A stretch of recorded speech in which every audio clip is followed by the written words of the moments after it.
Yo, what is going on, everybody? Welcome back to another episode of Halftime with Bizzy. And for episode 96 of the podcast, we have Munstur joining us, who is the assistant coach for Passion UA.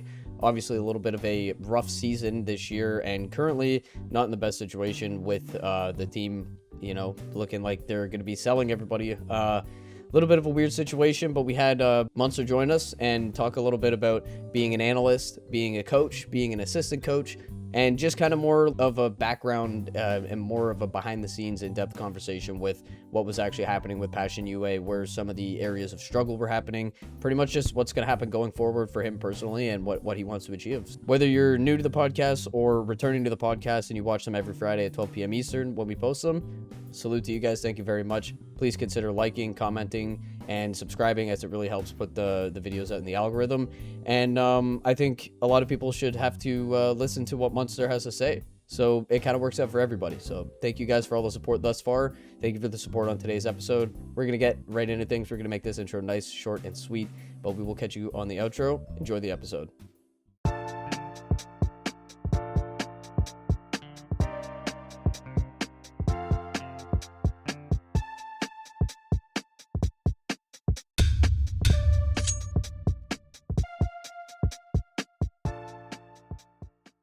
We got Munstur sitting with us here. A little bit of a bad situation that's happened recently in a couple different ways, but I appreciate the time. And you actually just had a podcast not long ago with Ted.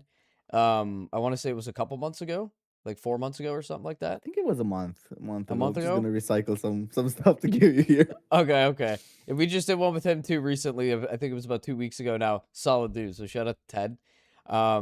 But yeah, the podcast pretty much starts off the same with every guest that I have, because the most important question is how everybody got involved with CS. So what is that answer from you? How you got involved? Oh man. I think I also did this like a while back in the first interview. It was basically like I was competing in Team Fortress 2, if you know the game. Yep. Yeah. So the scene was small, Overwatch came around, and the game died more or less, like the competitive scene. And I was watching. I was attracted to Pro CS because like of the skins and the hype and whatever. And like 2014, I started watching, and yeah, Pro was appealing to me obviously because I had the competition ick. But ever since like I finished with Team Fortress 2, also like my kind of my energy went away for like the playing side. And I'm also not someone that deals very good with pressure, so it felt pretty natural for me to be like more of a leader type, like basically so less is expected of me in terms of fragging. So yeah, I did that for a bit, not competing or whatever, just like grinding the game and getting involved with a university project. Probably you're gonna ask me more about that. And yeah, it just happened to like the transition to the pro side just happened after a while. Just being passionate enough, sending enough emails, someone gives you a shot. Yeah, for sure. And the thing is like you can send emails and stuff like that too, but it's kind of like going and applying for like any, regular job, so to speak, and not having any type of background about what you're applying for, you know what I mean? Oh yeah, Like how did you accomplish that with not really having any unless it was like local college teams or something like that you had yeah, played yeah. for? Like how did you kind of weave your way through that? So, like the short answer is it's luck, but like the long answer and like how I justify it to myself, basically I was coaching slash managing a university roster for a Finnish university that I was attending, and basically we're like performing pretty decently there. Like we got some like second place, third place, like in the educational circuit, but I didn't really have the resources to work with because my region, my university was from a smaller region of Finland, not like the bigger like Helsinki, which has like a lot of people. But for me, like I had to work with like 2K low players, if that. I even have at a level 7 in my team, so Oh shit. uh, that could be considered an achievement that qualifies me for it. And also, I did some work for some Romanian rosters. But in truth, like when I started sending emails, like when the time came at my university when I finished all my courses and I needed to do the practical training, I just sent like 5, maybe 6 emails, 6, 7 emails to some teams, and two replied to me, and they were very nice. And one of them was GamerLegion, but wasn't like instantly like, oh yeah, let's give you a shot or whatever. Like I Yeah. got basically like the green light from someone in the management, and then they sent me over to Ash, and Ash ghosted me for a while, and then I like kept pinging or whatever. Like I was decently insistent, and at some point, like at the start of next season, Ash said like, take this map, tell me everything you know about it, like GamerLegion, and I think I passed the test. That's how it went.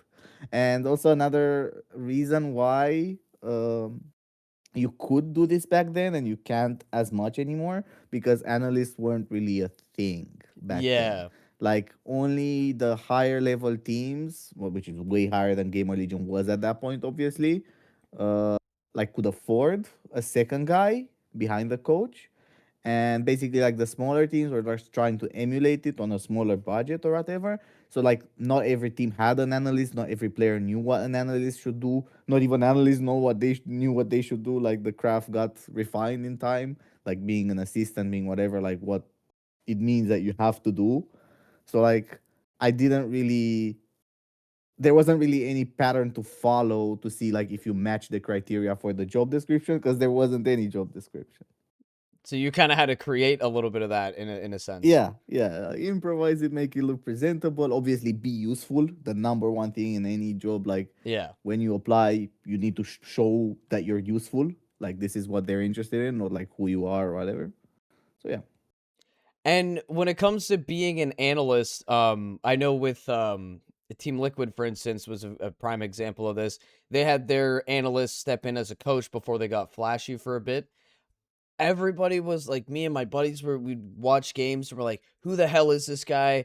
What, he's an analyst, okay, so he knows about numbers and stats and all types of stuff. What the hell is he for, as an interim coach? From maybe you can give us some clarity on that from your point of view. What is an analyst and what does an analyst do for the team, maybe alongside the coach, for the players? Anything about it that you can share to provide some clarity that I think some people would. I know, a few months ago, I would have been like really cool to know about what an analyst actually is. for sure. I will probably describe to you like the data analyst, which has become more of the meta recently. Like more and more teams like Liquid that you mentioned or Vitality have these people that are strictly oriented on data, and it's basically like they're parsing demos, however they do it, like either manually or they have scripts. Some people like have their own like built-in programming things that Yep. they like skim demos with. I do it more manually because I'm dumber. But basically, they look out for what stands out from other teams. So like you take what's good or whatever, and then you find out like your side of it, like interesting like stats, like basically trying to think outside of the box using metrics. And they present that to the team, they integrate it in practice, they craft playbooks around like what the analyst gives you. And it's basically just like the hard work, the boring work of CS.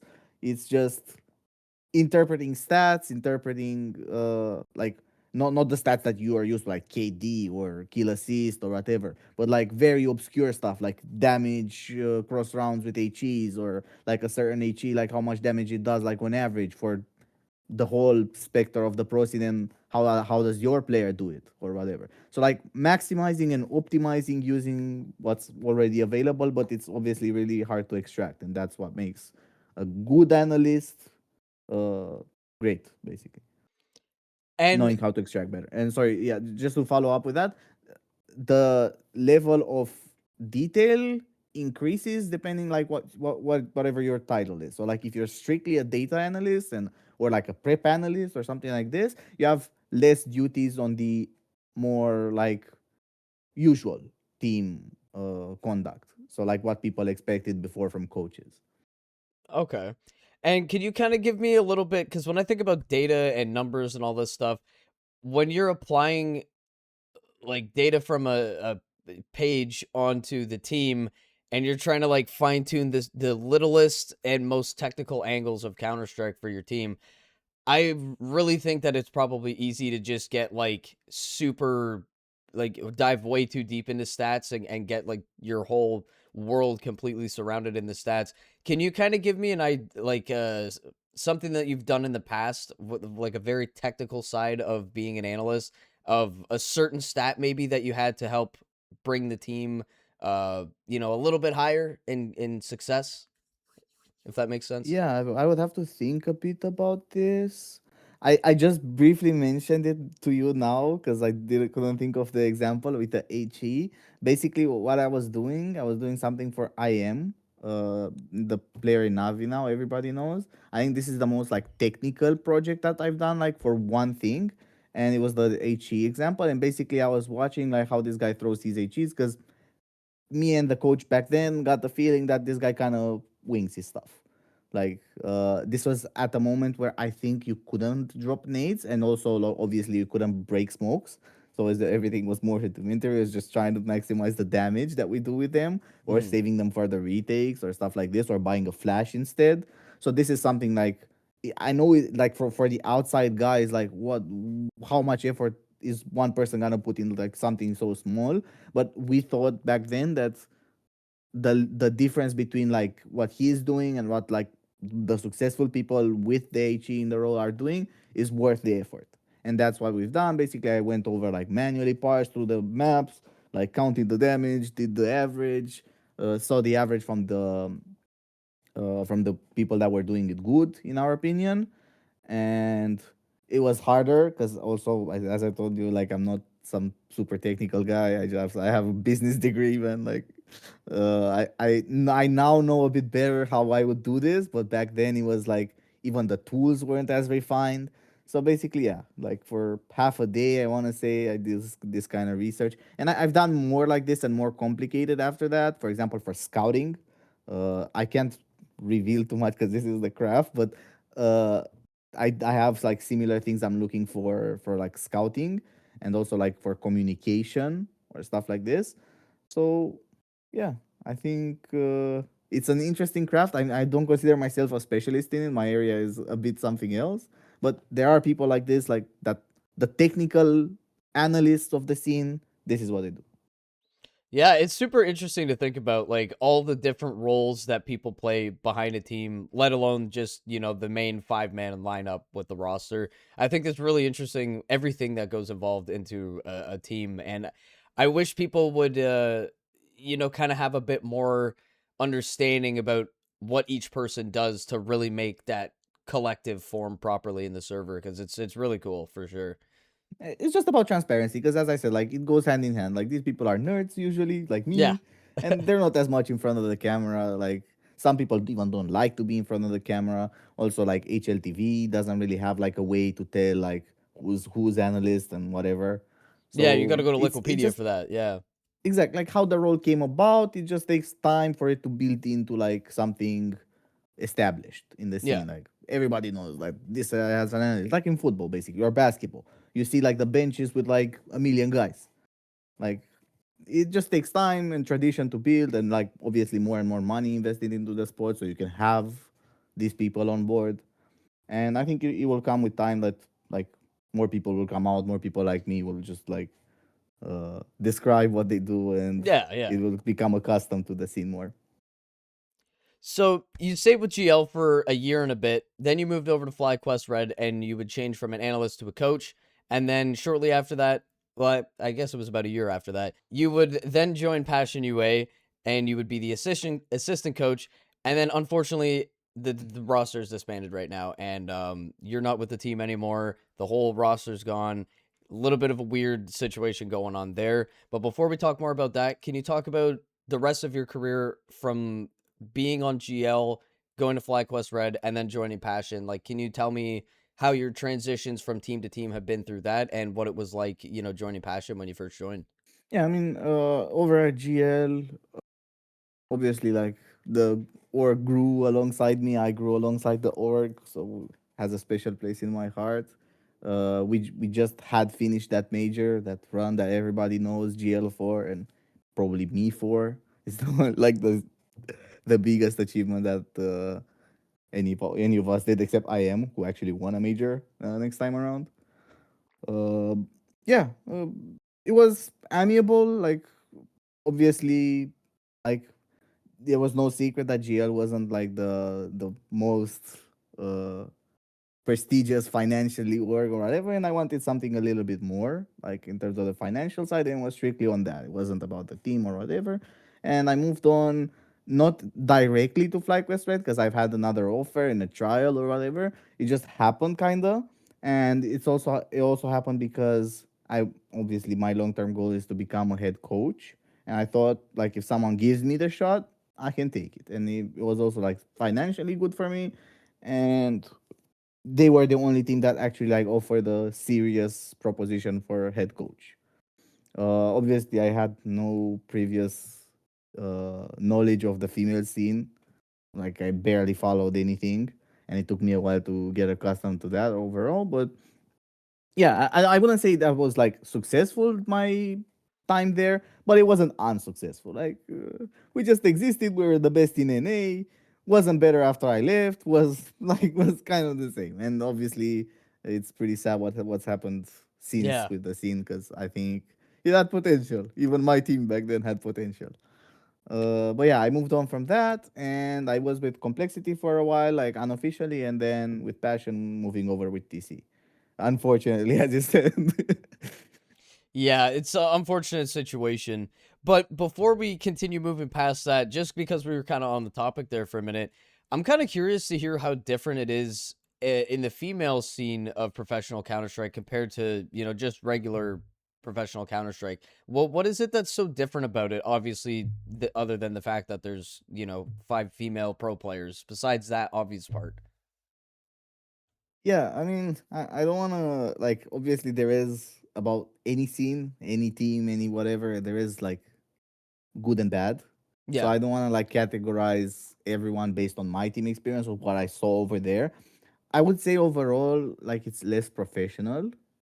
Uh, in my team, it wasn't the case that like basically like the org wasn't professional or whatever. It's just like the standard is lower. Like for the Okay. girls that make it in the pro scene, they have way less team experience. Like Oh. literally, I picked up a player from Face It pretty much, and it's basically like what an academy is closer to an academy than an actual like tier 1 team. Obviously, it might be different for like the top female teams now, but like without a league, without something that they can compete in, the standard is only gonna go lower and lower because like they're amateurs now. Like technically on paper, they are amateur players because they're not being paid to play. And there's So no pro circuit for them, period, which is exactly, absolutely like they're not crazy. paid to compete, they're not paid to play. Like obviously, the standard is gonna go lower and lower, and like less structure will be applied to these players. Like way to work. So that's the number one distinction, and obviously, like them being women or whatever, for me made no difference. Like I've seen academies that are way crazier than what I dealt with over there. I think the experience was nice. It forged me into someone with way better teaching skills, I would say, because picking up players from like a lower end, like that saying that you only truly know something when you can teach it to someone else. Yeah, yeah, That's kind yeah. of like what I went over or like what I went through with them is that I had information in my head. It was a bit chaotic and I had to structure it to the ends of the earth so I can relay it and make it simple and make it like very easy to encapsulate. I didn't do a good job at the start, obviously.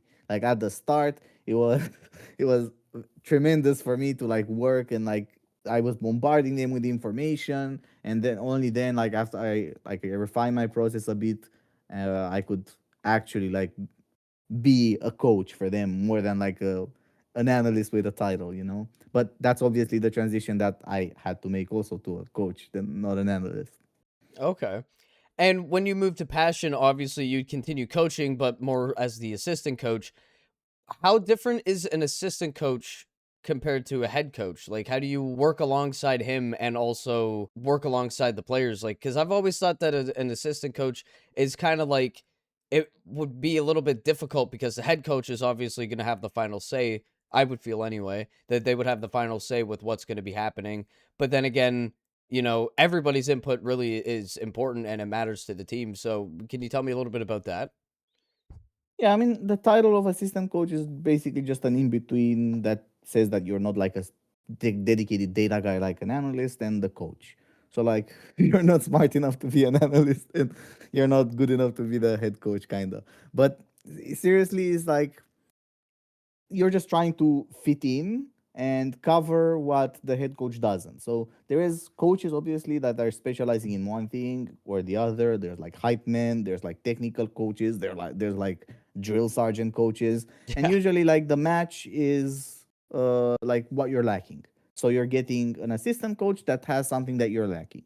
And I formed this duo with TC. I think we did pretty good because I'm more of a like my strength in these days and pretty much since the start has been preparation, like for the games in terms of like anti-stratting and self anti-stratting and basically like game planning. I've sure, become like a very very solid game planner. I think that's my main strength, and obviously I matched that well with TC because he's basically like loves everything else. He uses my like trusts my input or whatever on that side, so he can focus entirely on something else. And this was my duty, like since the start or whatever. But obviously, like with the experience at FlyQuest Red and what I've been able to get across time, I've become more of like a complete coach as well. So like I could cover like more delicate issues. I talk to players. I like especially in the Ukrainian passion that was a stint for a bit. I feel like there I did the most like uh nanny work, let's say, because I had like younger players with less experience than me, so I could like mentor them a bit better and like foster relationships in the team. Because this is also what the coach has to do. Like when things go bad between players or whatever, you have to step in and you have to like make it work at the end of the day. So I did that a bit more. But yeah, overall, I think it was like a very balanced experience between me and the head coach. And I don't think, like, obviously, in terms of work hours and input, I think TC might have done like 10% more than me. Oh, so you But were still that's just very involved with like putting in the hours and everything too. oh Like you yeah, were. yeah. Oh, Like, okay. see, even an analyst, even someone that's like just a data guy, like he's always there. Like that's why he's on retainer. He's always supposed to be in practice. He's like there's not really a lot of like at this tier of play. I guess like part time people or like that just do a because it's a competition. Like Yeah, if you yeah, have someone like this, your opponent doesn't, and it's gonna show. Like maybe you win once, but they win twice. And because of it. Like this guy prepares, like they see what they can do wrong, they did wrong, they can debrief, and they're gonna beat you next time.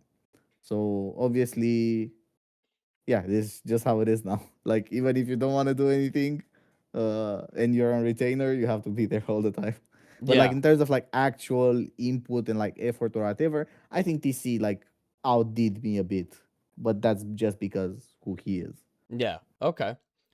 So obviously it was a bit of a rough season for Passion UA. We had a few roster changes that kind of probably made it a little bit difficult to keep a properly structured system with new pieces joining. And that's not to say anything is wrong individually with the people that were joining the team, but in terms of just like maintaining a structured system and then having new people have to come and integrate into the team and pick up where other people left off, probably not the most easy thing I could imagine.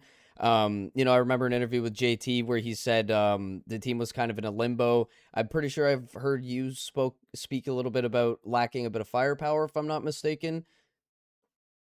um Maybe I have in the TED interview, yeah.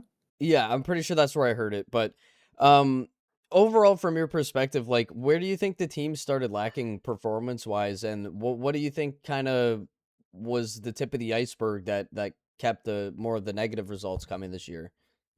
Yeah, basically, like if I recall right, what I said in Ted's interview is that uh, the org felt that our next step, like the best next step for the previous team that we had with the Americans, like complexity, was to get more firepower. And I wasn't like opposed to the idea because I could see like the limitation that like, for example, teams like the old phase, like who got us. If we win that game, we make a major playoffs, and that's crazy for a team like this. Like, there's not many people that even can do that. So we had like that game against them, and I could see like in the important moments, it's not that my players weren't good at shooting or whatever. It's just like the pressure got to them way more. So probably like what we wanted from our end is experience, and what people usually compensate like this with is that you don't let the game get close. You get like a guy who shoots back strong, and you put phase in their place, like, and you clean them up. It Hmm. doesn't even get to 11-11, so Kerrigan can rush short with no nades and win the round. So I think that's where it came from, and I think that's where I align with it. But how the changes were made and when they were made was crucial. Like it was critical for us, like because it also lined up with when NRG went after Grim, who not necessarily wanted to leave us, but he wasn't really a fan of the schedule to like travel around to Europe and like be in Europe the whole time because he's from America. And NRG like is an American team. They're based in America more. So for him, it was like a natural transition probably, and they also paid Passion good money for it. I'm assuming, and basically that like sped up the changes because it was already on the back row. Like we're thinking like, what can we do? Who? How? When's the best moment? But this just like triggered every domino, and like in the short term, like on paper, it looked good. Like it should have been crazy good from the start. It's exactly the kind of team that you expect to have a honeymoon, because like it's so much firepower, as we said. But it was really tough in practice. Like it was because JT is not exactly the kind of like free flowing IGL to like ZTR, for example, like someone that just has five people called what they want to do and he somehow ties it together. JT is like he wants to set up the run and he also like works for it. He's Yeah. like the kind of IGL who comes to practice with a structure, integrates you in it, like takes your input, is like a building IGL. And to give a building IGL structures that pieces that are not really synergized with that, and obviously with little time, with issues that the player can come to an event, illnesses come over also like in the equation, and Yeah. also a lot of pressure. Like this is I think the biggest summary I can give to this season. It was a lot of pressure to make this major, and we ultimately failed in the last game. But it's really difficult. Like at these lands, everybody can tell you like with the VRS, it's very difficult to face this kind of pressure, and your opponent doesn't, and they're just some guys from the garden and like top 100, and they have nothing to lose. It's Yeah. really difficult. And dude, Yeah, like April was a crazy month too. Like that VRS, that yeah. final little race, like dude, in so many different angles. There was a few teams that were just struggling, and it was really competitive and really fun to watch. I gotta say, like even though the results weren't good, It's like the Counter fun Strike to in the watch, but moment was it great. compounds for us. Like Yeah, every issue that you're dealing with amplifies twice, basically, with this kind of pressure.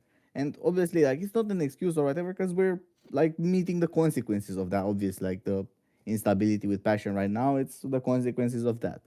But that's just how it is. Like we will keep seeing this with the VRS, like this kind of storylines that are like wild and fun to follow or whatever. But it's just the nature of it. Like when yeah, pressure adds to something that like is not sustainable, like the wall isn't built completely right from the start, obviously it's gonna look worse. okay. And I don't know if you can speak much on this, but like, when did you guys kind of hear, like, when did you catch wind about the whole roster getting a reset? I'm sure that's obviously a pretty hard situation to be in and deal with mentally. Like, did this come with some type of shock to you or the team, or was this something that in the back of your mind you were kind of like expecting almost? Maybe not expecting, but kind of just like waiting to see if it was going to happen. We were thinking about it, obviously, like this is part of the pressure, like is the what happens if you don't make it or whatever. We weren't threatened or anything. It's just that yeah, like Passion did this before with the Ukrainians when they saw the opportunity.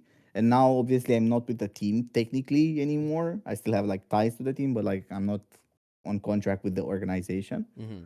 So I'm not sure exactly what's gonna happen next for them. Uh, like if they're gonna still be a five with TC, but basically, like how it ended up, like we wanted to finish our season what we had invites for, or we obviously weren't high enough rank to get like any crazy invites moving forward. So basically, if this roster sticks together or like they're gonna build a new roster, they have to start from a lower point. Like again, grind the tier two lands and get the invites. I think right now we're like 40 or something like this VRS.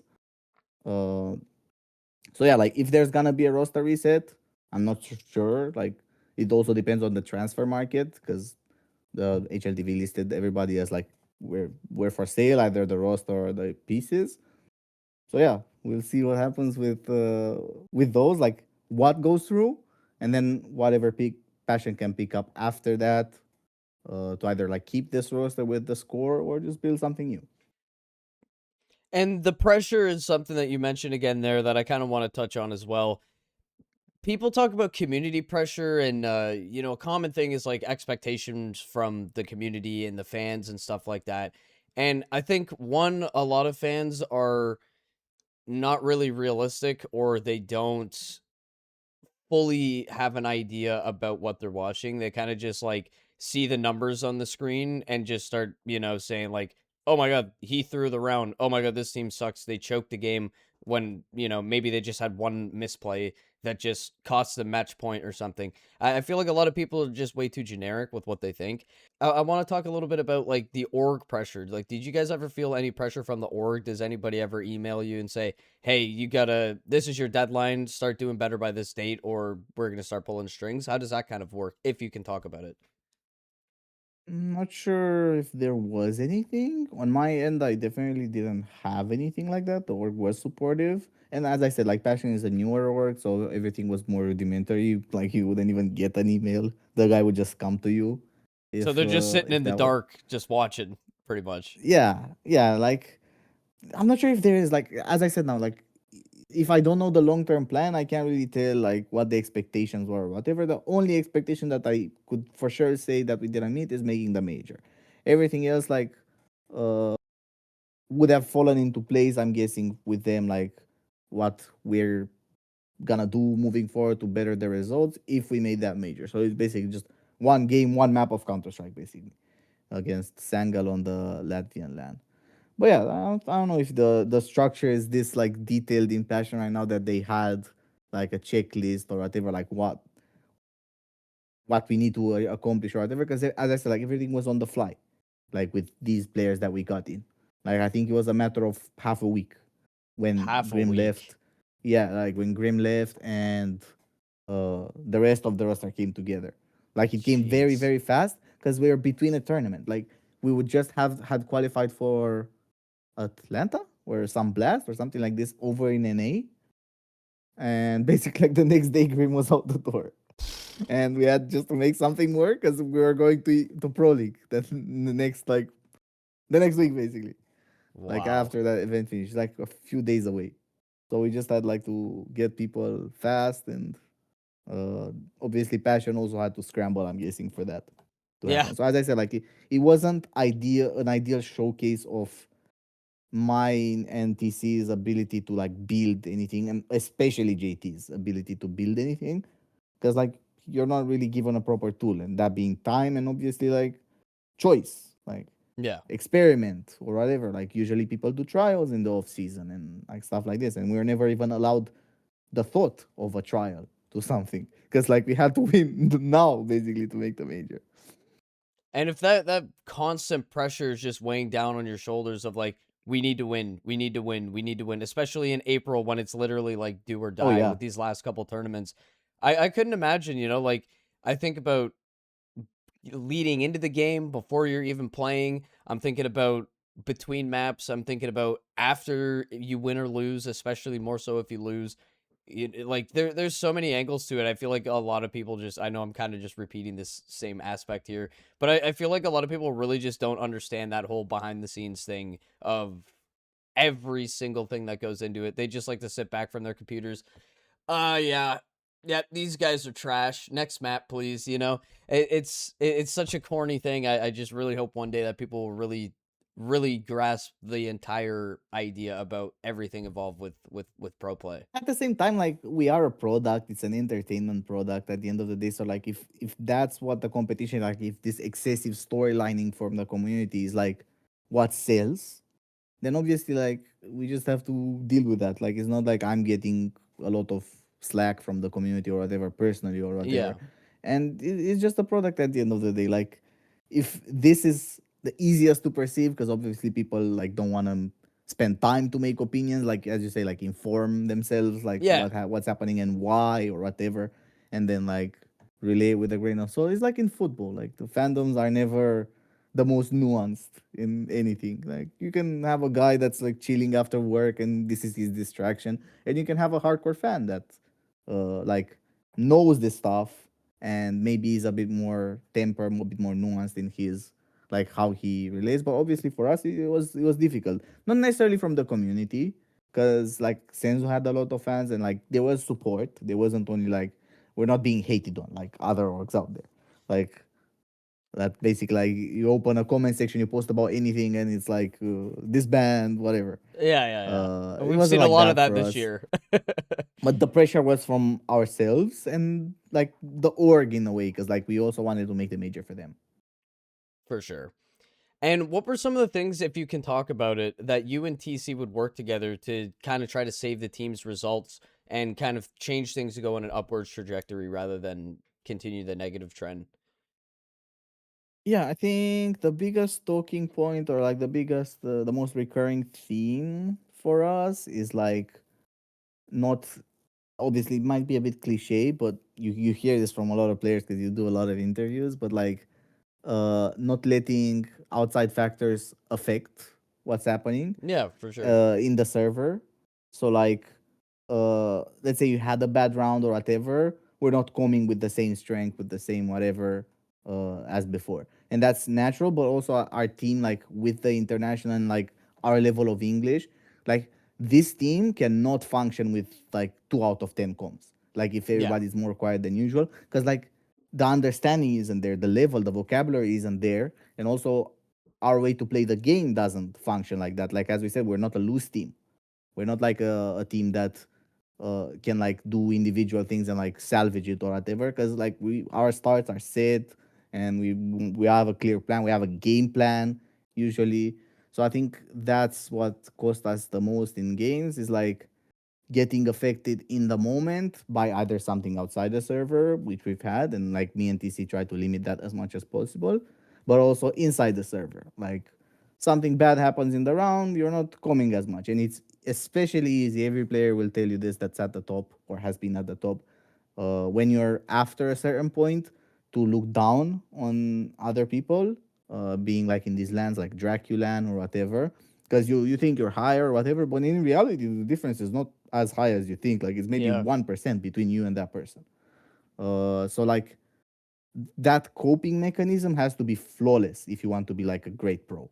Like you need to understand that as soon as you enter the server with that person that you think is lower than you or whatever, you're on equal playing field. Like it doesn't matter who you are, your name doesn't give you more HP, it doesn't give you better comms. Like maybe at some point, like your name will come into advantage because he's gonna look on the scoreboard and say, "Fuck, this guy has 25 kills. Like I'm cooked or whatever." But not at the start. Like at the start, he's more hungry than you to win that game. 100%. So coping with that and like not letting that affect you. Like for example, you lose to a bad team, bad player, you lose a round, whatever. Resetting and bringing like more to the next round Yeah. instead of like less and expecting to win, or the same and expecting to win. So I think, yeah, like in one word, the thing we struggle the most and we try to correct in different ways, I mean, TC, is not expecting to win. Okay. And the last question I got for you, obviously, IEM Cologne's off the table, Passion roster imploded, and it's not really a great scene over there. What are you most proud about from maybe taking away from this off season now, and what can you say that you're happy with, even if it's what you've improved on with the team or if it's just something that you've improved on for yourself? What's something that you have improved on that's made you more motivated to hopefully get with another team probably after the major? Yeah.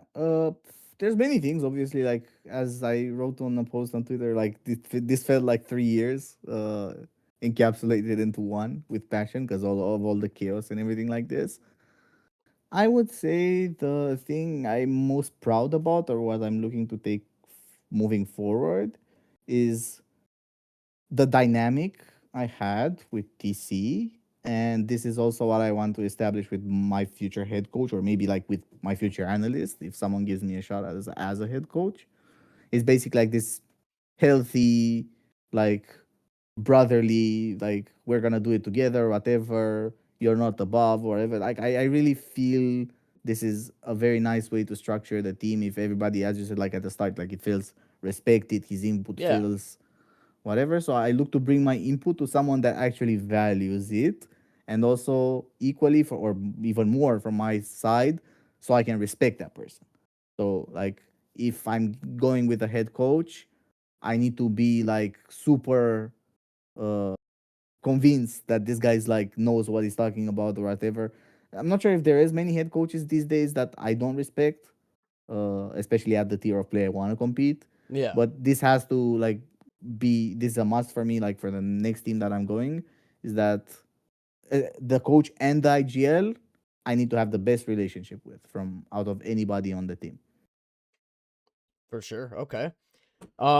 Yeah. So I wish you the best of luck with, first and foremost, enjoy the off season and enjoy uh, finally getting a break, because I got a lot of respect for you guys, and traveling around the world, dealing with all the stress and the pressure. I'm sure it takes years off your life. So to deal with all of that while you're not near home, you're not near family, you're constantly in changing time zones. I mean, it's a lot. So salute to you for that. Enjoy your off season, take a vacation, enjoy yourself. But that was the last question I had for you. So for the intro of the podcast, I usually like to shine the spotlight over to the guests. If there's anything that you want to say to anybody listening, then speak whatever's on your mind. I don't know. I don't really want to shout anything out. Damn, okay. You can follow me, whatever. Like if you're watching this and you by chance don't know anything about me, I'm Monster CS. Obviously, number one, thanks to you for having me on. My I think pleasure. you've been doing good work recently, like with a big specter, like range of guests from different fields. So yeah, keep up that good work, and yeah, as you said, like rest a bit. For me, that's what's next, and go again with another team.